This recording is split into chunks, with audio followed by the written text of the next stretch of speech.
Selamat datang. Selamat datang. Selamat datang. Selamat datang. Selamat datang. Selamat datang. Selamat datang.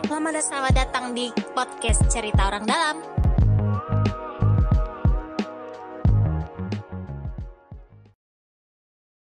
Oke, selamat datang di podcast Cerita Orang Dalam.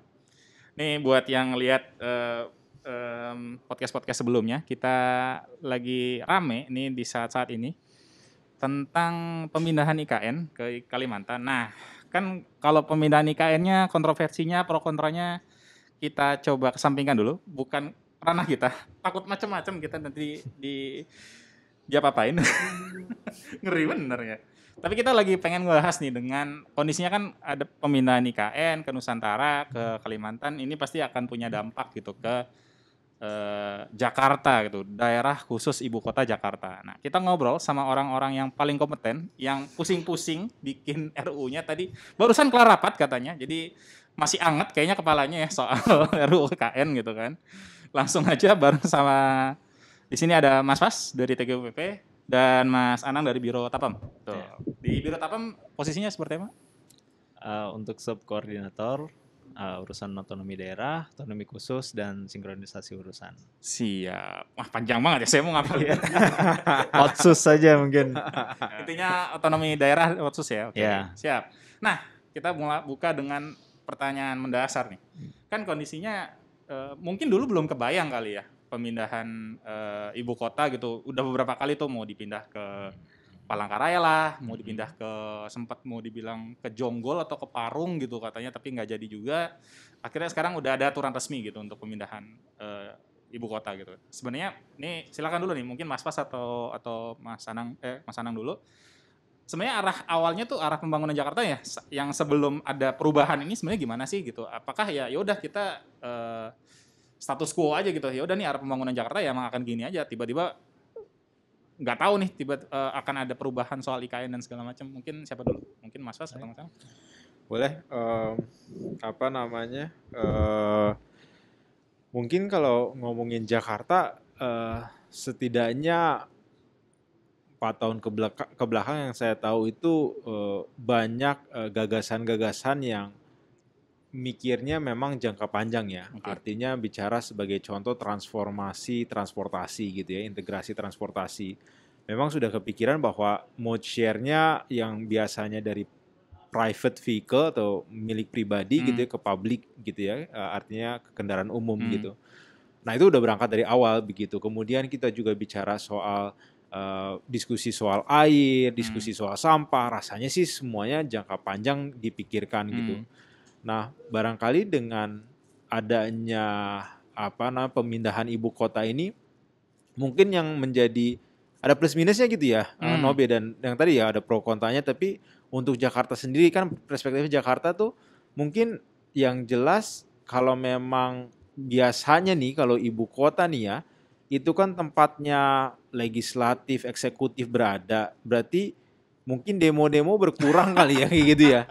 Kalau biasanya kita ada kantor-kantor itu kan kadang rusuh, apalagi kemarin tuh yang tahun berapa tuh yang sempat rusuh yang dibakar halte 2019 gitu kan. Okay. Mungkin yang gitu malah cukup oke ya. Okay. Tapi kalau bicara soal atensi dalam artian koordinasi gitu-gitu mungkin ada minusnya, artinya biasanya in policy decision akan lebih mudah gitu, interaksi gitu ya. Ini mungkin akan ada terbatas gitu. Jadi I think ada plus minusnya sendiri untuk Jakarta in that sense gitu ya. Oke. Siap. Nah, ini menarik. Mungkin bisa Mas Anung bisa tambahin gitu bahwa kondisinya apa sih mungkin perubahan terbesar gitu ketika, jujur ya saya pribadi juga belum kebayang gitu, Jakarta udah nggak ibu kota lagi gitu, daerah khusus ibu kota tuh hilang tuh DKI-nya gitu, jadi Warkop tuh salah ya, nggak lucu, oke? Warkop tuh udah nggak bisa DKI lagi kan gitu, jadi udah nggak bisa emang ini. Tapi kondisinya ini gimana nih? Apa sih kira-kira yang perubahan terbesar yang plus minus yang tadi dibilang sama Mas Was gitu soal tadi yang memang mungkin udah dirancang tuh untuk untuk kemajuan Jakarta, tapi ada yang berubah nggak ketika nanti nggak ibu kota lagi? Oke. Mungkin kalau dilihat kita mungkin lihat dulu ke aturannya mungkin ya. Kan pemerintah sudah menetapkan di Undang-Undang 3 tahun 2022 tentang ibu kota negara. Hmm. Tentunya memang ada pengaturan tertentu nih dalamnya yang harus kita coba mungkin telaah nih, masing-masing telaah nih supaya bisa dapat lihat langsung nih apa yang diatur sih sebenarnya sih. Nah, terus mungkin dari informasi-informasi kayak gini, oh ternyata yang diatur gitu. Jadi memang kalau untuk kekhususan ya, kekhususan sendiri sih memang belum di state nih sebenarnya di dalam UU IKN-nya itu seperti apa. Tapi memang sudah ada pengaturan di dalam pasal 41. Yang pertama memang ada batasan waktu dulu nih buat DKI. Kan kemarin udah disahkan ya sama Presiden tanggal 15 Februari kan gitu kan. Artinya kalau sesuai dengan normanya dari jarak 15, berarti 15 Februari 2024 setidaknya harus sudah siap. Oke. Berarti itu ibu kotanya sudah resmi pindah ke Nusantara berarti? Tunggu dulu. Gimana nih? Ada lagi ketentuan terkait dengan Kepres. Ya, jadi kita belum yang memang yang pastinya ada batasan waktunya 2 tahun kan. Itu memang 2 tahun udah siap lah intinya. Ya, tapi Kepresnya kita belum tahu. Nah, ini patokannya gongnya di Kepres. Ya. Nah, nanti di pasal 39-nya memang selama belum ada Kepres itu Jakarta tetap menjalankan peran dan fungsinya sebagai ibu kota, Bang. Jadi memang tetap sebagai ibu kota. Sampai Kepresnya keluar. Tapi kalau misalkan nih kita berandai-andai ya, kita memang ini agak suka halu ya. Kok halu sih? Ya ini benar kan bahwa ini kita harus persiapkan gitu bahwa ini akan pemindahan. Sebenarnya mungkin pertanyaan sedikit saya agak geser ya. Sebenarnya seberapa besar ya sih ibu kota Jakarta ini bergantung dengan pemerintahan pusat mungkin apakah akan jadi pendoyong ya maksudnya jadi galau gitu jadi seperti ayam kehilangan induknya gitu atau seperti apa mungkin Mas Fas nambahin kalau konkretnya sih sebenarnya ya kalau paling gampang melihatnya adalah ada aset ya, ada aset tuh gedung-gedung gitu ya, yang barangkali biasanya akan diisi penuh, mungkin jadinya diisi 3/4 atau setengah barangkali. Kalau memang seperti itu, mungkin gedung-gedung itu ada yang harus dialihfungsikan karena nggak optimal kalau dipakein cuma setengah gitu ya. Atau seperti apa? Jadi kalau paling gampang tuh mungkin implikasi yang paling itu adalah aset-aset seperti itu ya. Kemudian mungkin yang menarik kayak Monas, Monumen Nasional, Taman Makam Pahlawan. Kemudian kita bicara soal apa lagi ya, yang Museum Nasional. Itu kan betul. Apakah ya kita angkut ke sana gitu ya atau gimana atau kita ganti namanya Universitas Indonesia dipindah. Iya, ini kalau kayak gitu kan kita juga mungkin ada implikasinya enggak ya? Betul. Tapi in terms terkait dengan misalnya kayak kemacetan atau banjir atau apa gitu ya, menurut gue sih rasanya nggak ada bedanya ya. Artinya tetap aja nanti pemerintah pusat tetap harus support gitu ya, karena Jakarta ekonominya kontribusi 17%, which is the largest, yang terbesar buat itu. Dan pastinya kalau Jakarta itu ekonominya stabil, politiknya stabil gitu ya, maka sebenarnya akan support IKN juga. Gimana tuh contohnya? Kan IKN tuh kan butuh uang ya. Mungkin dibilangnya nggak banyak tapi akan ada gitu ya dari APBN ya. Kan kalau kayak gitu dapatnya dari mana sih? Ya dapat dari ekonomi yang berputar. Nah kalau ekonomi yang berputar di Jakartanya berkurang, loh nanti bayar IKN-nya gimana gitu kan? Jadi sebenarnya barangkali justru akan tetap ada concern besar gitu ya untuk mempertahankan kondisi Jakarta bukan saja baik tapi juga menjadi layak huni gitu kan, sustainable gitu ya, resilient dan seterusnya gitu. Jadi aku sih mikirnya malah akan ada tetap banyak support gitu untuk Jakarta ya, hubungannya antara pusat dengan Jakarta gitu. Oke. Nah, ini menarik ya. Tadi Mas Fas bilang bahwa mau nggak mau pasti ya akan nyari duitnya dalam tanda kutip dari ekonomi Jakarta gitu kan. Mungkin ke Mas Anang, apakah mungkin kalau bikin pakai analogi ya, kan kayak di beberapa negara nih ada contoh di Amerika, Washington DC sama New York beda gitu kan. Yang kota ekonomi terbesarnya dengan ibu kotanya berbeda gitu. Apakah kalau nggak salah tuh siapa ya, saya lupa ya, Prof Jimli ya ngomong ya. Apakah mungkin jadi daerah khusus ekonomi atau apa gitu. Sebenarnya udah ada belum sih state yang ya udah nih kita pemerintah pusat akan menyatakan nih Jakarta kota ekonomi atau gimana gitu. Atau udah ada belum Mas pembahasan soal tadi ya, terutama soal ekonominya Jakarta gitu. Ya. Kalau dibilang state, mungkin bisa ditelusuri nih. Oke. Kan sekarang udah ada jejak digital nih. Siapa yang ngomong nih? Misalnya waktu itu pernah Pak Jokowi mungkin Oke. pernah state. Menteri Bappenas Oke. waktu itu juga Pak Bambang Brojonegoro. Bojonegoro. Nah itu juga pernah state. Jadi memang sudah ada state dari sebenarnya dari para leader ya. Dari kita sudah ada arahan sebenarnya besarnya. Nah kalau dibilang arahnya kita apakah ke situ, bisa jadi. Oke. Ya. Tapi yang pasti adalah yang kita butuhkan adalah jadi atau tidak IKN di Jakarta tetap punya permasalahan, tetap punya needs yang harus diselesaikan, yang harus dilanjutkan pembangunannya sustainable. Jadi mungkin bisa dilihat sebagai kesempatan sebenarnya buat DKI itu kalau kita merevisi undang-undang bisa jadi supaya Jakarta geraknya lebih baik lagi gitu buat masyarakatnya kan. Jadi nggak serta merta kita ini economic loss. Justru mungkin bisa jadi kesempatan buat Jakarta punya penerimaan yang lebih besar gitu. Oke, siap.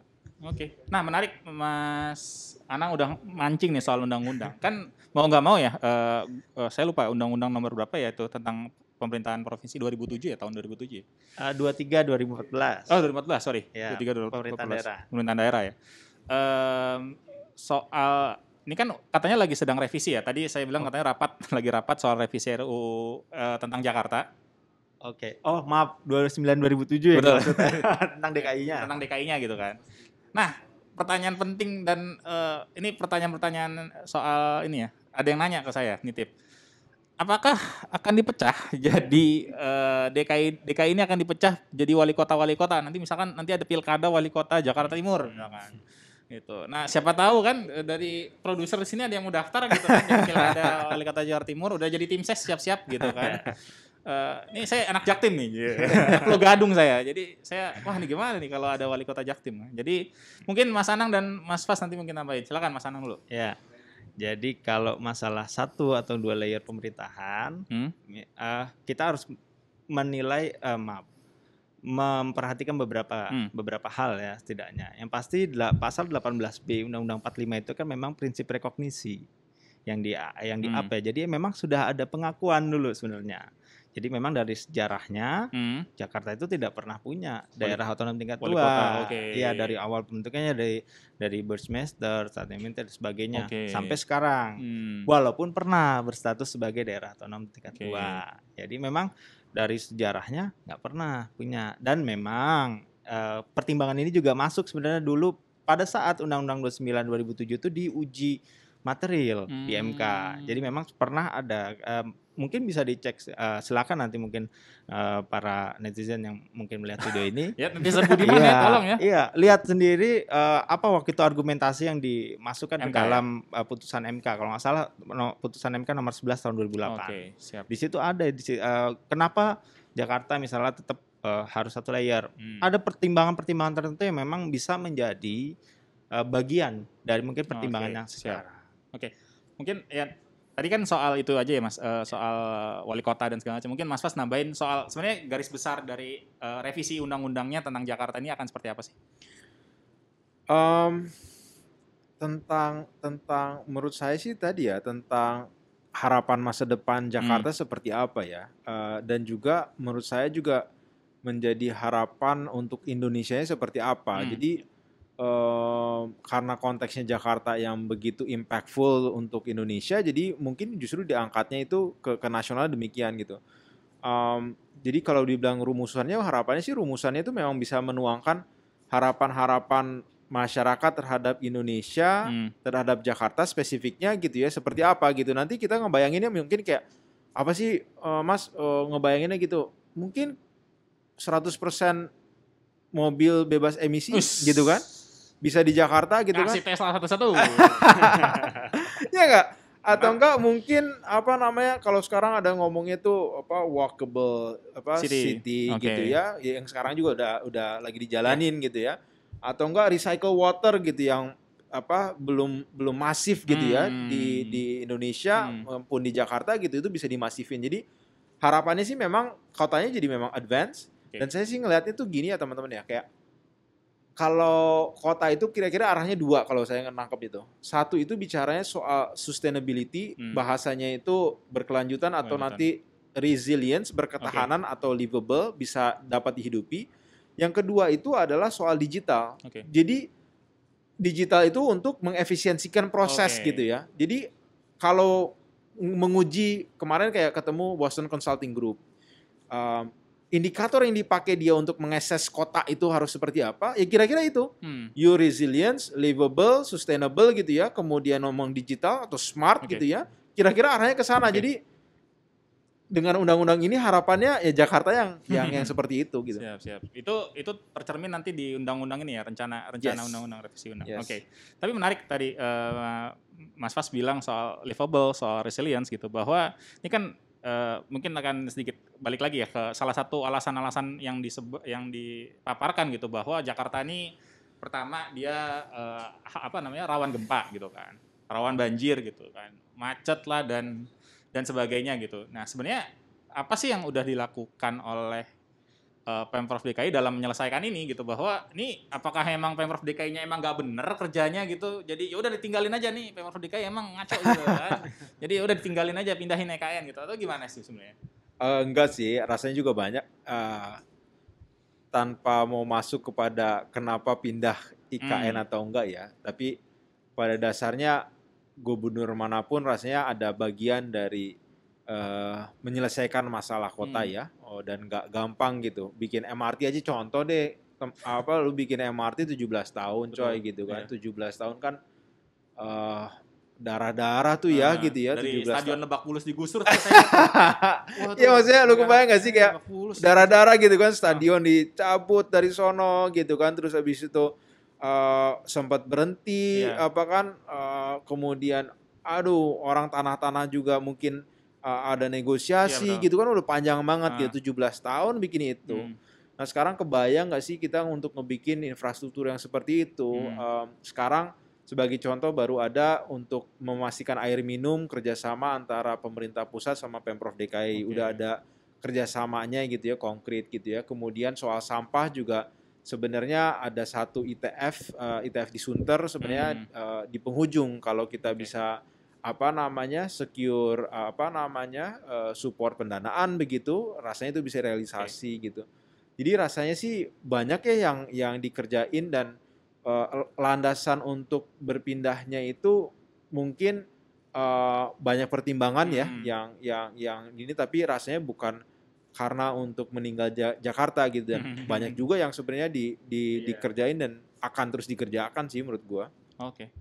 Nah kalau tadi Mas Fas soal ini ya, soal alasan. Nah ini tapi soal kenyataan sekarang, soal ASN nih. Tadi ini ada curhatan dari beberapa teman-teman saya lempar ini ke teman-teman dan beberapa teman ASN. Saya nggak sebutin ya, nanti kasihan ya.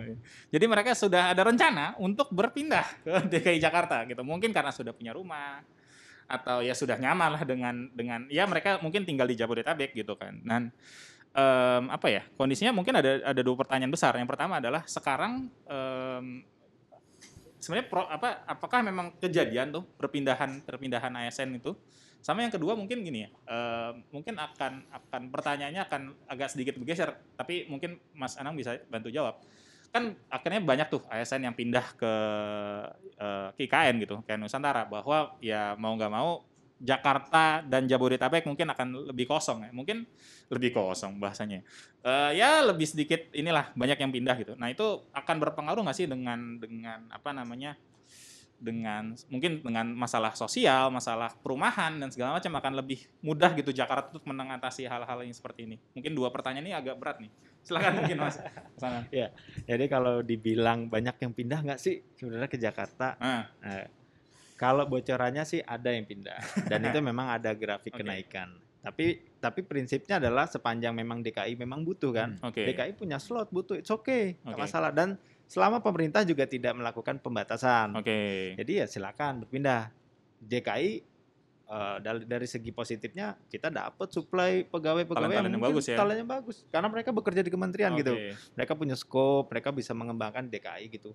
Ke depannya kayak Hmm. gimana dari scope yang pengalaman mereka pemerintah. Jadi ada beberapa dari rekan kementerian yang sudah masuk ke DKI, mereka berprestasi, langsung isi jabatan. It's okay, nggak masalah. Jadi DKI itu tidak memandang isu tertentu. Mungkin ini bekas kementerian, nggak masalah. Yang pasti adalah kompetensi. Oke. Sepanjang kompetensi memang memenuhi dia Dan bisa dibutuhkan berkarir ya? silakan gitu di sini. Nah, terus yang kedua tadi masalah perumahan ya, perumahan anak mungkin sekolah ya, mungkin beban sekolah juga. Ya, tapi yang pasti untuk pemetaan ya, saya belum tahu nih pemetaannya seperti apa sih. Tapi biasanya ASN mungkin rumahnya nggak cuma di Jakarta, jadi nggak adil gitu kalau nanyanya kayak yang di Jakarta ASN doang ya. gitu. Mungkin ada yang rumahnya di Bogor, gitu kan. Ya kan rumahnya di Depok Betul. gitu. Saya juga rumahnya di Depok sih. Jadi kalau ditanya sama gimana aja DKI-nya, saya juga belum tahu. Oke. Gitu. Jadi memang banyak yang pasti kalau dibilang lebih lenggang, saya yakin sih nggak jauh beda banget, gitu, kecil banget gitu. Mas udah geleng-geleng. Nggak mungkin lebih lenggang ya Jakarta ya. Iya, kayaknya Pak Gup aja udah state 5%. Kayak bilang 5% gitu itu juga kecil ya. Oke. Jadi artinya memang tetap rame lah Jakarta.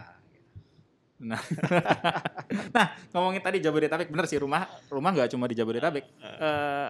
Kan dulu sempat ada usul ya, saya lupa dari Bang Yos ya, kalau Pak Sutioso ya, gubernur bawa konsep megapolitan kalau nggak salah. Nah itu mungkin ada kepikiran nggak nih kira-kira dari Pemprov DKI untuk mengonsepkan itu lagi Jabodetabek gitu jadi satu provinsi megapolitan, atau ini udah keburu ditangkis nih sama Banten dan Jawa Barat, enak aja minta-minta gitu. Gimana Mas?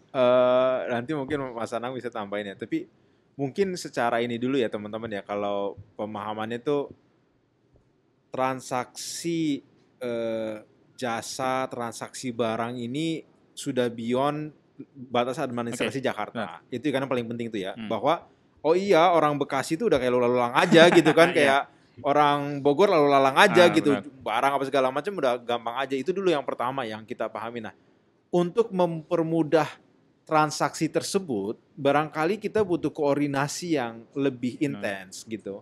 Nah sebenarnya berangkatnya tuh mungkin dari zaman Pak Harto kali ya, kalau dilihat historinya tuh udah ada BKSP, kemudian baru aja kemarin ada PMO Jabodetabek Punjur. Pas zamannya jadi ada tuh kebijakan baru tuh. Sebenarnya semangatnya tetap sama, memahami bahwa Jakarta ini ada daerah yang menopangnya dan tambah support, tambah apa gitu. Nah pertanyaannya rada susah tuh kalau kita bilang kayak mau caplok ada apa gitu ya. Kenapa? Iya kan? Karena rasanya juga mungkin selama ini kan bicaranya masih ngomongin tadi secara ekonomi udah disadari ini tuh saling nyatu. Benar. Tapi ada aspek politik, aspek sosial, budaya, ada segala macam. Nah, yang pertanyaan mungkin apakah ini fase monumental untuk beralih ke fase yang mana nih? Apakah dari cuman koordinasi, kemudian ada bagian dewan, ada apa gitu-gitunya nih yang mungkin jadi menarik nih untuk kita tunggu. Nah, jawabannya apa Mas Fas? Pribadi masih belum tahu gitu. Ini yang kita perlu diskusikan ya. Jadinya lebih ke kebijakan politik atau gimana? Pasti. Oke. Pasti kan? Karena orang will have a say ya untuk gimana kayak ini paling sederhana deh. Ini menarik deh. Kayak ada stasiun nih ya, ada stasiun mau ditaruhnya di Bogor supaya orang-orang Bogor bisa nyaman kerja ke Jakarta. Tapi ini mungkin dari Bogor keberatan, kenapa gue bikin stasiun di Bogor gitu kan? Lu aja yang bikin, kan ini orang-orang lu yang lah dipikir-pikir orang Jakarta kerja ada uangnya yang dibawa juga ya dibawa ke Bogor gitu kan? Nah itu kan ekonominya tuh udah mulai di situ. Tapi sekarang kalau kita untuk bikin kenyamanan orang Bogor bisa kerja Jakarta gitu ya, kemudian sebaliknya, jadi ada transaksinya akan lebih mudah kan? Tadi yang biasanya transaksinya sulit tapi jadi mudah dengan ada stasiun yang nyaman. Atau disebutnya bahasanya kita tuh park and ride. Kadang-kadang pengen naro parkiran. Kasian kan kalau dia harus bawa mobil ke Jakarta gitu. Taruh aja deket-deket situ yang enak gitu. Nah, kalau Bogor bikin, boleh nggak bikin gitu?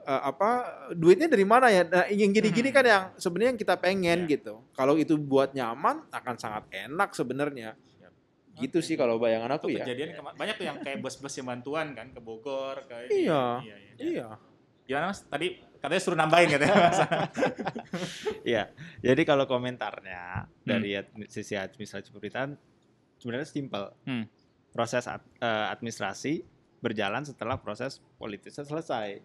Jadi ada will-nya dulu dari politis. Kita fasilitasi gitu. Sementara memang ini kan memang isu-isu sensitif yang memang salah satu mungkin penyebab ya, mungkin mengapa waktu itu mungkin tidak lolos dan sebagainya, itu it's okay, itu masa lalu. Bahkan saya juga belum masuk ke Pemda waktu itu. Jadi memang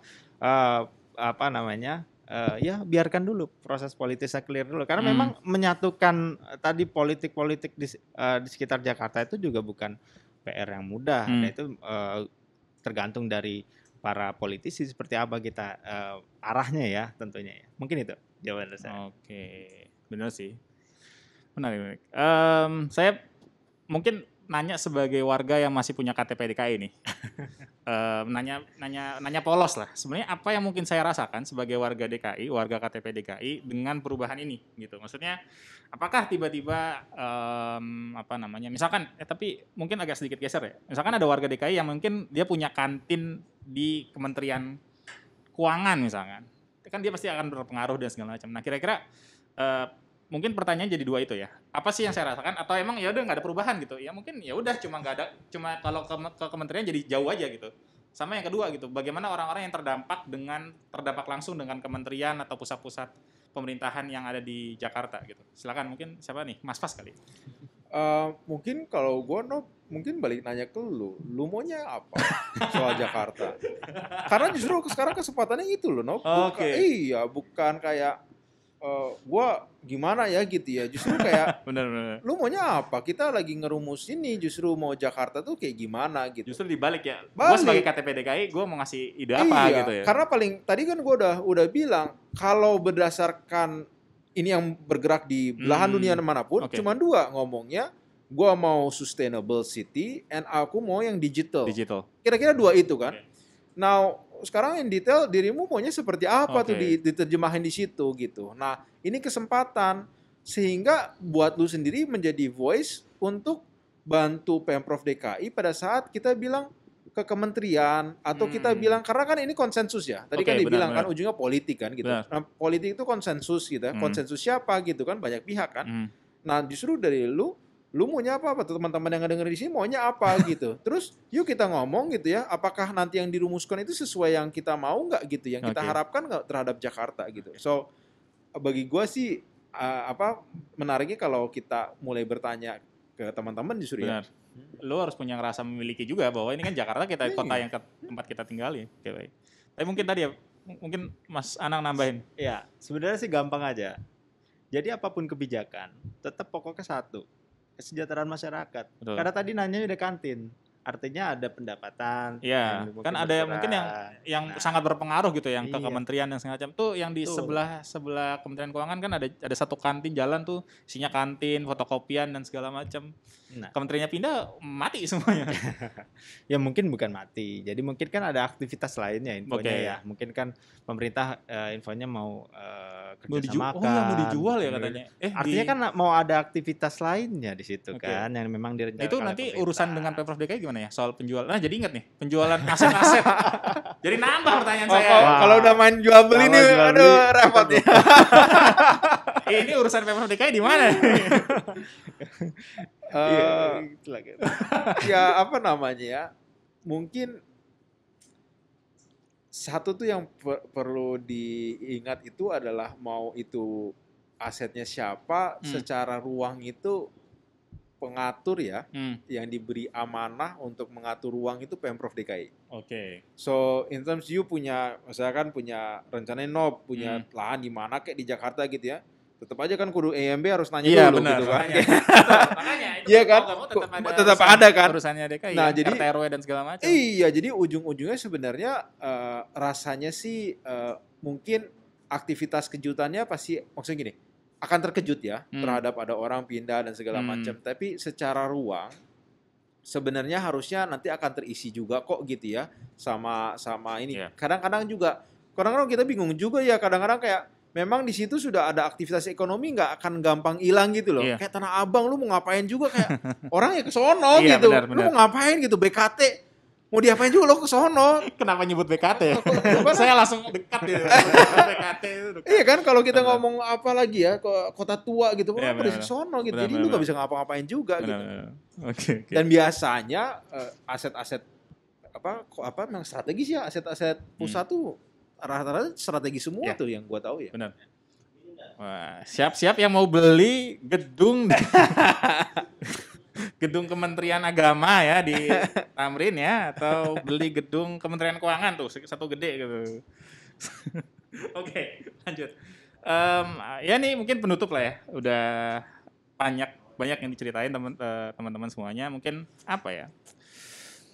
Apa yang Mas Anang dan Mas Fas bayangkan Jakarta kalau setelah semuanya selesai, aturan, pemindahan dan segala macam, apa yang mungkin Mas Anang bayangkan tentang Jakarta dalam ini rencana prediksinya tanggal berapa? Sorry, pemindahan semuanya?